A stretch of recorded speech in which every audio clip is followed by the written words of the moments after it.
This section is going to be all about conflict management. We're going to look at different approaches to take with different people and in different scenarios. And we're going to also talk about dangerous conflict. And we're going to just talk about how to make you feel more positive and more confident in going into difficult conversations in your lifetime. So the first thing I'm going to talk about is called the Learning Conversations Model. And I learned about this from a book called Difficult Conversations, How to Discuss What Matters Most, written by Douglas Stone and colleagues all the way back in 1999, but it has been republished. There have been many updated editions since then. And what I think is really interesting is that he reminds us that learning how to have conflict is a skill that can be good for us. Most people feel anxious about dealing with conflict, but you don't have to. It can become a regular part of your life, and it can make you just a better person altogether when you learn how to do it well. So the problem with most of us when we enter conflict is we fall into really bad habits. We make unfair assumptions about what the other person wants or how they're acting, how they're feeling, where this conflict is stemming from. We can use emotionally charged language that instantly turns things sour, and we can start focusing on blame. You, instead of working together, in this we method. So if we can stop looking at conflict as a game, and looking for a victory, then we can, again, start handling them in ways that will benefit everybody. So a learning conversations model doesn't mean that you give up your stance. All right, forget what I said. We'll just go with what you said, or yeah, my opinion must be wrong, yours must be right. It doesn't mean that at all. It means that you consider both ideas as equally important and both persons' needs as equally important. And again, that is really freeing too. It takes a lot less energy. So there are a lot of steps for the Learning Conversations model, and what I've done in this workbook is just I've kind of consolidated them into 4 really important steps that I find that are important. So the first one is to understand your own story better. Going back to that self-awareness from part 1, you need to really consider what you are feeling. Go back to that emotions wheel and think about, again, remember, feelings are complex. So what are the different things you're feeling? And you have to be willing to share those openly without judgment again. The second one is to eliminate those assumptions. A lot of our thinking is automatic. And again, the self-serving bias, we tend to think that our ideas are right, and we also assume the other people's ideas and other people's behaviors are automatically out to get us or are wrong or hurtful. So you can't make assumptions about the other person. You have to ask those questions. You have to be willing to listen carefully and think about, okay, what else? So this is my first thought is this, or my first reaction is this. What else could it be? How else might they be feeling? What else might they be trying to achieve? The third step in a learning conversations is to not place blame. Wasting time trying to figure out who's at fault just doesn't lead to a healthy conclusion at all. Instead, you need to engage in good two-way dialogue. You share and I share, and we look at that together, and that brings me to the fourth step. Get on the balcony. Think about like a bird's eye view where you're both standing on a balcony looking down at the problem. So you're looking at it from a different perspective, okay? You're labeling it in just observational language, again, not emotionally charged. And this can help come up with some more creative ideas and, again, get rid of those assumptions, and you come up with fairer possibilities and fairer outcomes. So it takes a little bit of time to go through a learning conversations model, but it is definitely worth it. So if you want to stop for a second, this is something I've done with my students, and they think it's kind of fun.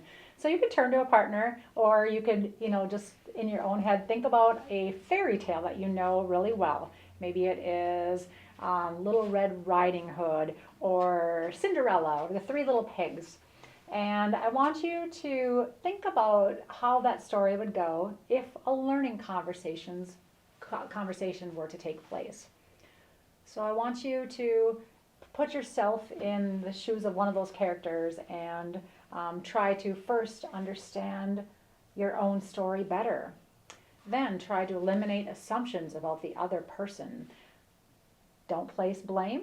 I want you to ask questions to that other person, and then get on the balcony and really think about what are some other perspectives that we hadn't considered. What else is going on with the two of us? What else might we try? Like, how might we get through this in a different manner? The next approach to dealing with conflict is something called the STLC approach. Another acronym, because you know I like those acronyms. So this is something I've taught my students, and it's really, again, 4 simple steps. I feel like they're really mindful steps. So the first one, the S, is stop. When you're in a conflict, you need to stop physically and or mentally and just be present with that conflict.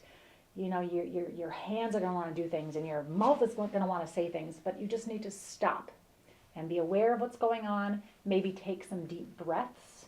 Maybe take a little walk away from the other person and tell them you need to just be alone for a few minutes first before you actually, come to try to get through that conflict. So the first step is stop. The T is for think. And just like in the learning conversation, it's really about not placing blame. It's thinking through what might that person be feeling. Think about how am I feeling? What do I want? What do I think that they want? So you're really considering lots of different possible outcomes in the think step. And then the L is listen. Again, this is about walking away from yourself and just opening your ears to really carefully observe how they're feeling and hear what they want and hear what they're looking for. And in this step, you remember you want to avoid the poor listening practices. So you don't want to insert things, distorted listening. You don't want to interrupt. You don't want to turn it into your own, what you need in that narcissistic listening. You really just want to listen mindfully. And finally, the C is communicate. If you notice, it takes until the 4th step that you're finally actually saying anything. It's really important that you go through those first 3 steps, stop, think, and listen, before you do your own talking. And at this point, you want to remember the impact not only of your words, but of your behaviors, your body language. Avoid using sarcasm, rolling your eyes, crossing your arms. You want to remain open and calm and try to use neutral language as much as possible. And another thing for the STLC method is to take the time after the conversation has happened to really reflect. I want you to think about what went well in that process and maybe what didn't go so well that you would change for the next time. So it's really good practice to reflect how the process went so you can improve it and continue to use it in the future.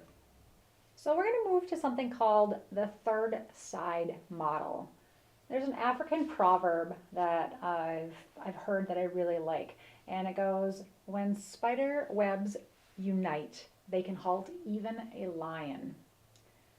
And I like that because it is the idea of lots of people coming together and from different perspectives and different ways of doing things to build that kind of collective sense of power and strength. So the third side model is really effective if you're in conflicts with a large group of people. Maybe it is a conflict, at your place of business or something in the community or at your church with a group of people. And the third side model comes from a guy named William Ury, and it's really about peaceful negotiation. You really go into conflict in a mediator fashion, like thinking of mediation, where you really try to get to the roots of the problem. And all parties are heard from, all stories are heard for sure. So it's a way of looking at conflicts, not to form a single perspective, but to really get this shared perspective that is supposed to benefit everybody and the larger community. So it's a lot like a learning conversations model, because you seek to understand all sides of the conflict. Like, why are you feeling this way? What are you coming at this from? What are you hoping for? What are your ideas? You really try to understand everybody. You encourage a process of cooperative negotiation. So you, again, use that neutral, fair, unbiased language. And it's trying to find a wise solution that meets the needs of all people involved, again, in that greater community too. So it's been used a lot of times in trying to handle like civil arguments, or again, local communities, local governments, things like that. But I think it really can be effective because it implies that nobody has more power than the other person. Nobody's ideas are more important than the others, and it really helps us find that shared common ground. So third side works when you are willing to honor all people involved and peacefully discuss an outcome that benefits everybody around you. Okay, we're going to go on to look at how to handle conflicts that are extremely emotional.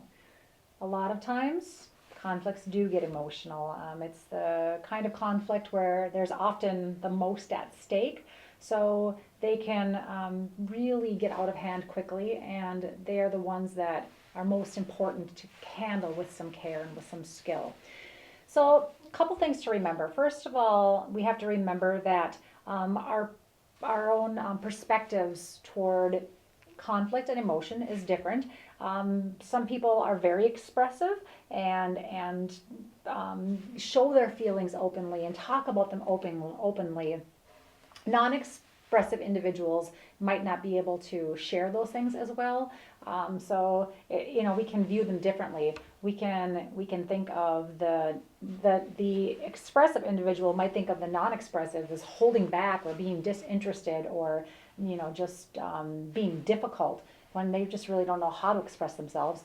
And the opposite, the non-expressive might find that expressive individual as irrational or out of control, when really they're just freer at sharing their emotions. So we have to remember that, for one thing. When it's an emotional conflict, the most important thing to do is to try to diffuse the atmosphere and try to lighten things up, so you can be discussing whatever you are discussing in a calm, collective, more neutral manner. So there are a few steps that you can take. The first one is paraphrasing. When you are having emotional discussions, it is sometimes good to put into words how the other person is feeling. So you might say, okay, it sounds to me like you are, and you might try to paraphrase what you think you're hearing. It sounds to me like you're upset. It sounds to me like you're irritated. It sounds to me like you're irate. Try to paraphrase what you think you're hearing. Or you might say, well, that sounds like, or that must be, and again, just insert a feeling word. So put it in your words, what you think they are feeling, you think they are trying to express. A second step is validating. You want to make sure that you recognize that what the other person is saying or feeling is not necessarily wrong. They have the right to their feelings. And you also want to take ownership for your own part in the matter.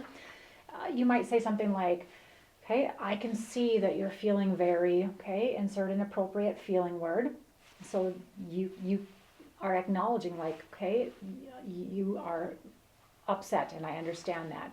You might even say, I understand why you're feeling, and name the feeling, or I know that my behavior has caused you to feel, again, taking ownership there. So validating makes them not feel so tense and guarded about what they're feeling. They're freer to then talk about why they're feeling that way. So another step that can help us get to the bottom of what each person is feeling is questioning. And This helps us prevent reaching those unfair assumptions or jumping to false conclusions. You have to ask the questions about how the other person is feeling, what they are wanting from you, what they are needing. Okay, so just like that learning conversations model, you have to gather all the information that you can and then think about what kind of questions you want to ask. There are two basic kinds of questions, close-ended and open-ended. Close-ended is if you really just need to check for clarity. You need a fact, okay? Are you feeling upset? Are you mad at me? Are you angry that I spent the money on the new sofa? Okay, and that helps again when you just need to make sure you're not jumping to false conclusions. And open-ended questions allow the other person to share more freely. It can help you get a fuller idea of what that person is feeling. So these are the kind of questions that don't require a single answer, or it's not a yes or no, agree or disagree.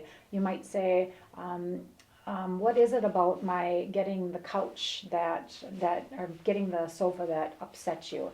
Or you might say, how would you have liked to have solved this issue? Or how do you think we should have discussed this ahead of time? What should we do about this? What would you like to be for the two of us to do about this? So those kinds of practices can really be useful in having emotional conversations.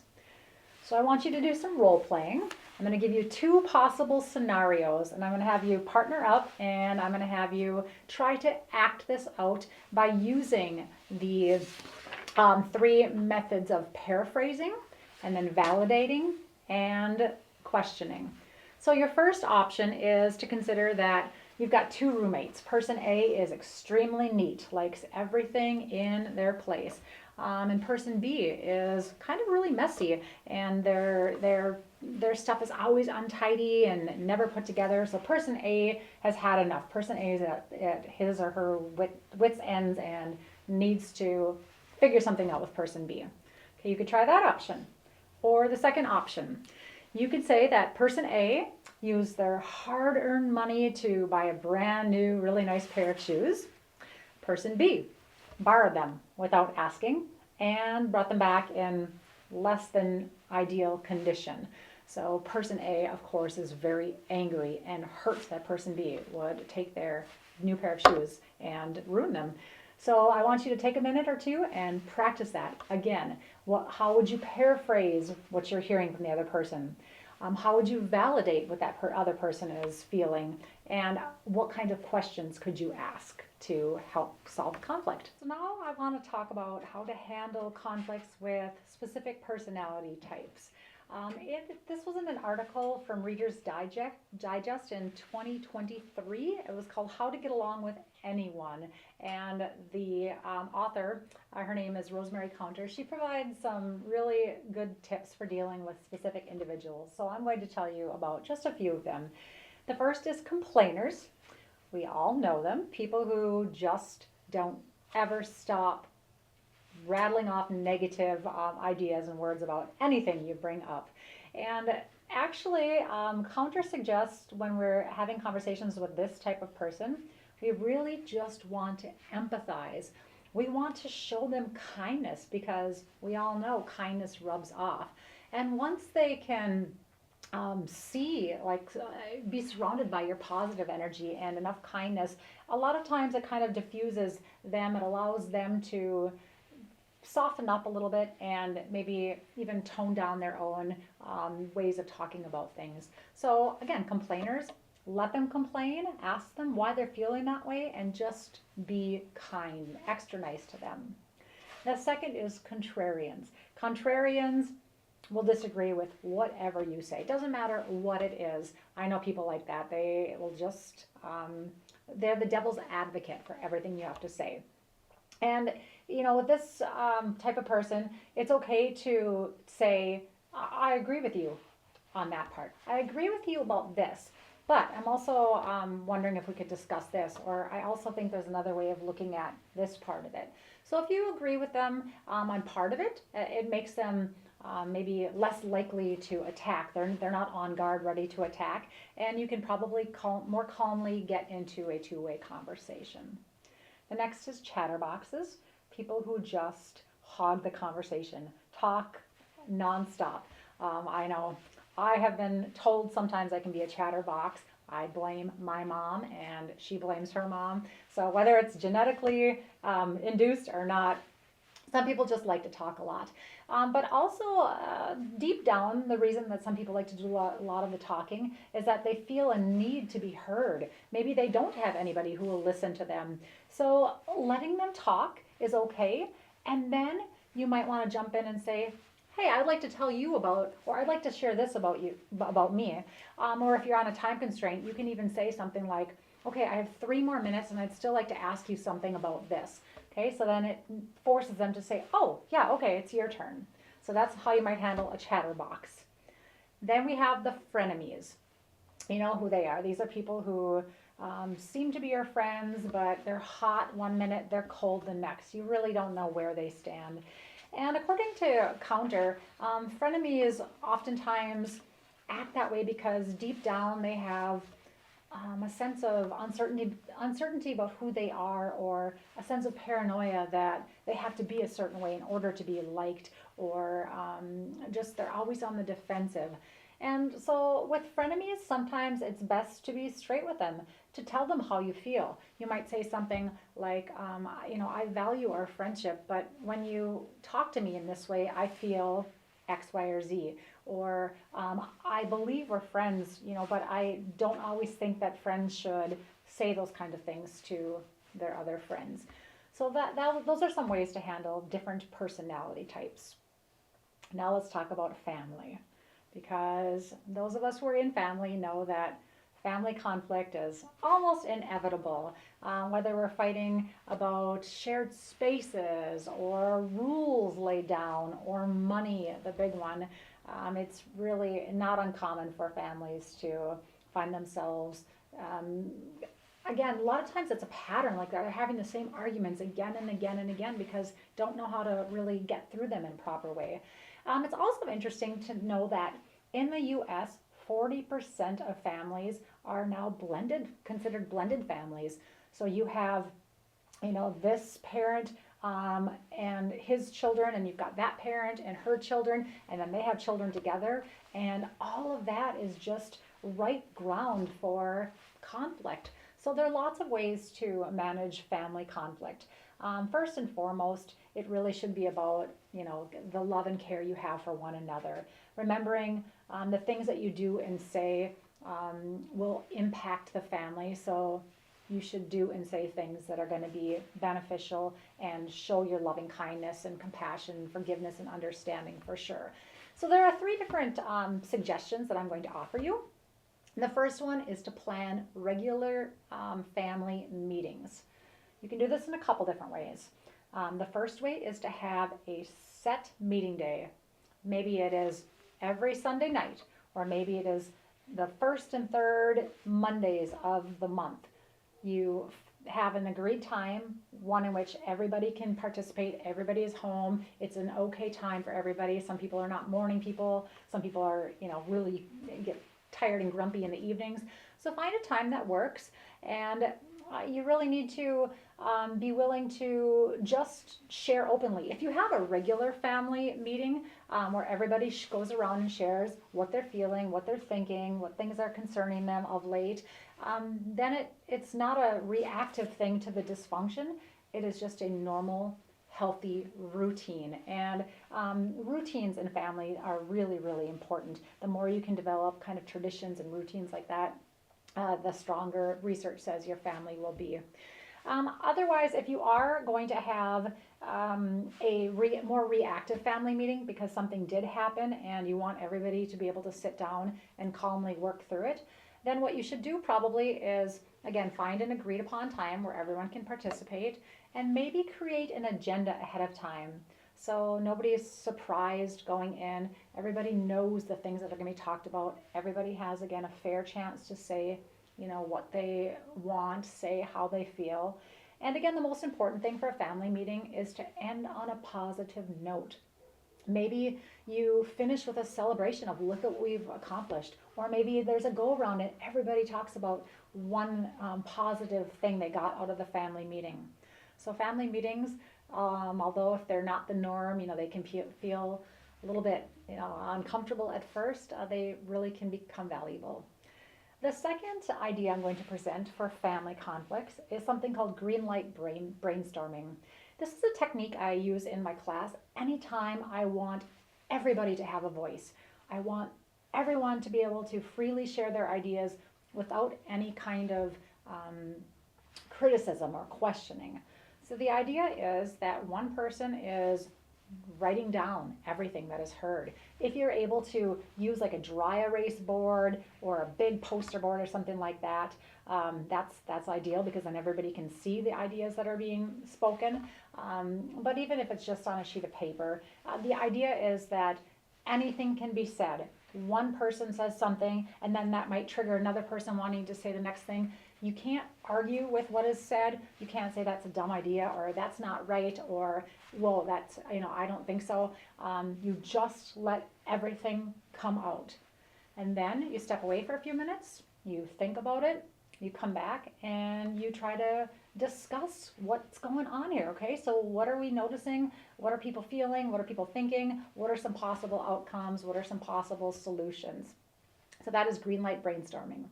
And the third one is creating a family contract. There are a lot of issues in the family, again, it's things that just keep cycling, keep coming back up, that might really require a contract. So it might be, the family's monthly budget, or it might be something like cell phone usage or, ability to watch TV. It might be maybe you have a teenager who has gotten a driver's license or has a new significant other or is now wanting to stay out later. And so you create a contract with these things. People argue that parents should be able to set the rules and children should just be able to follow them. But if it doesn't happen, it requires understanding why.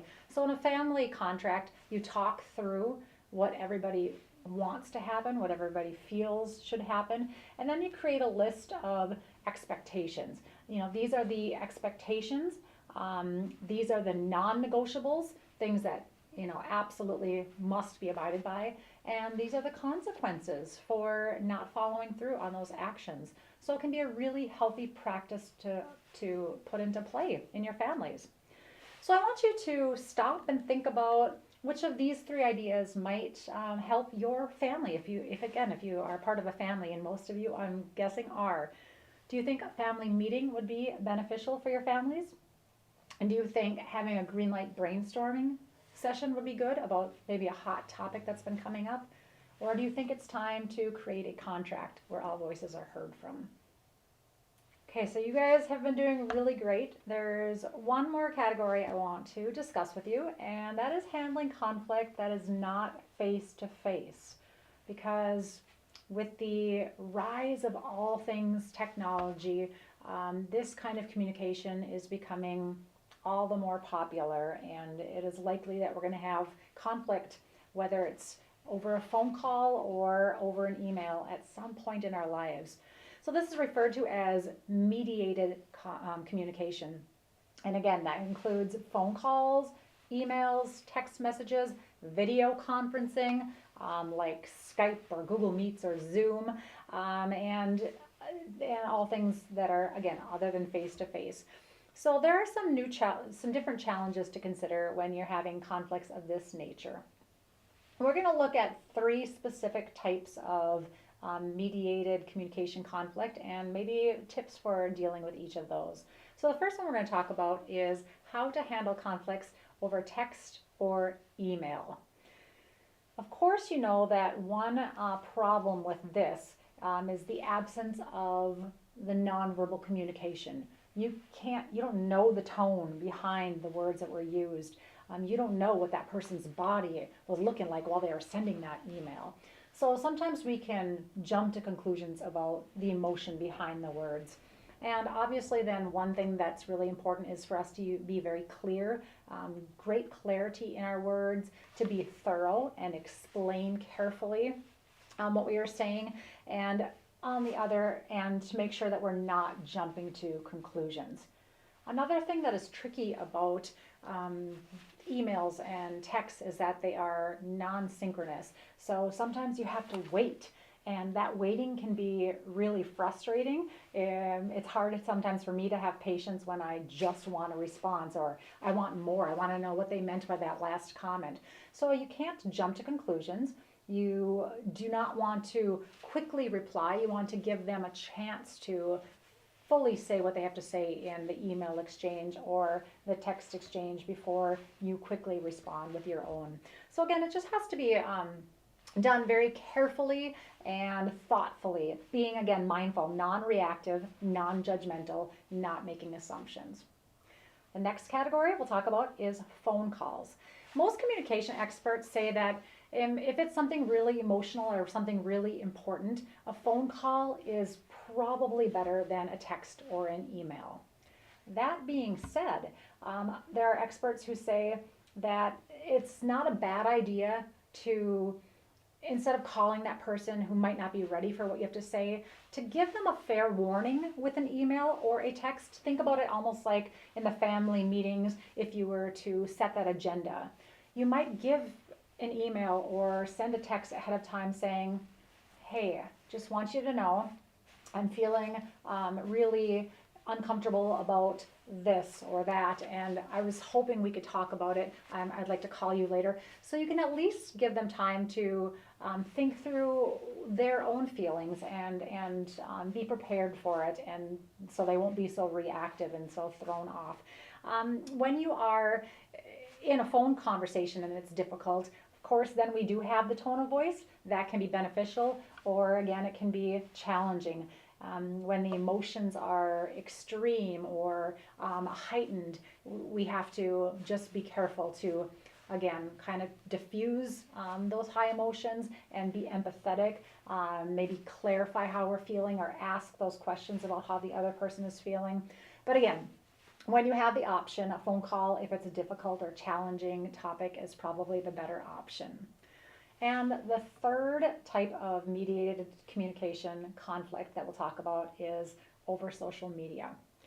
Many people have several social media accounts. I try to stick to one. It's all I think I would like to put time into in my day. But I think of Facebook alone. They say Facebook now has over 3 billion users. And to put that into perspective, that is more than the population of the entire continent of Africa. So there are so many people out there on social media, and there's great potential for a lot of wonderful things and wonderful conversations to take place, but it doesn't always happen that way. People, I think, their ideas tend to be so extreme on social media, and people respond to people they don't even know with such negative comments. So again, you need to really practice very empathic, careful conversation. I want you to think back to the STLC method. And when you are engaging in a conversation that's difficult over social media, I want you to stop, okay? And I want you to be aware of how you're feeling. Like, why am I feeling so upset by that comment? Like, why do I feel this way? What do I think they're really trying to say? Why am I angry at that person? So stop and think about it. And then I want you to carefully respond after you've done some thinking through it.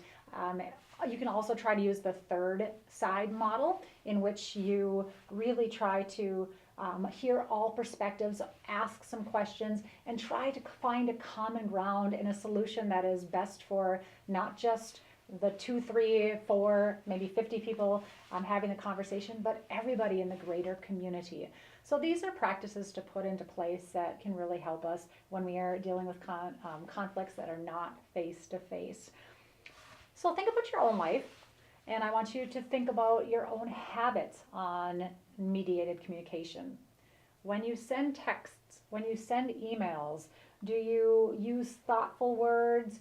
Do you reply to people only after thinking, or do you reply quickly and maybe with assumptions?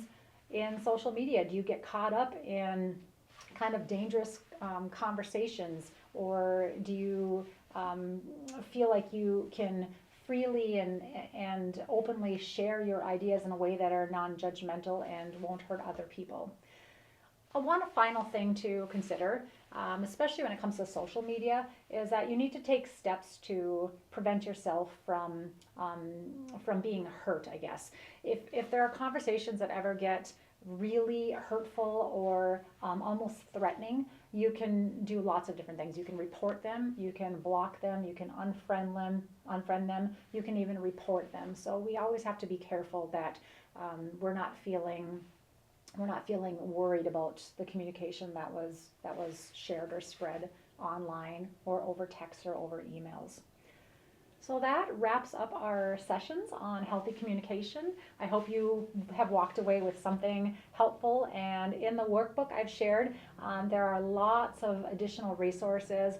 You can take quizzes to learn more about yourself. You can visit any of those. There are lots of really good videos to put these different techniques into practice, and hopefully come away feeling like, hey, I feel good about myself as a communicator, and even when the conversations are difficult. So thank you for your time, and I wish you the best of luck.